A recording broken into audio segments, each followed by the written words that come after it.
Launching a closed test for your Android app? In this video, I'll show you exactly how to monitor your test, respond to feedback, and push updates all using the Google Play console. Let's get your app launch ready. Monitoring test progress. Start by heading to your closed test track in the Google Play console.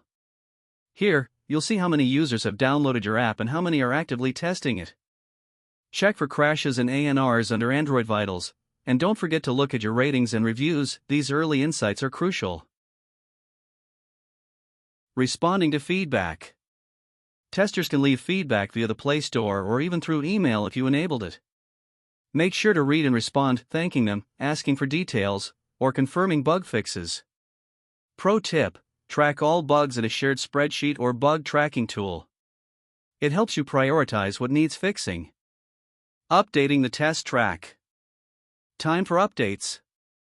Upload a new build by going to Create New Release.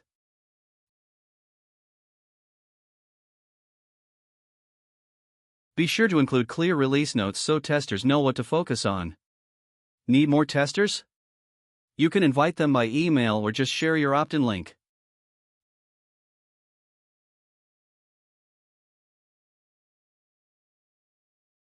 And if you want to be cautious, use a staged rollout. Release the update to 10 or 20% before going full scale.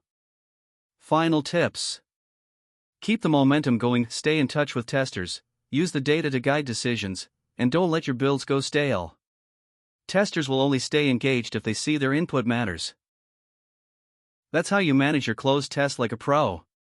If you found this helpful, give it a thumbs up, subscribe for more dev tips, and drop your questions in the comments below.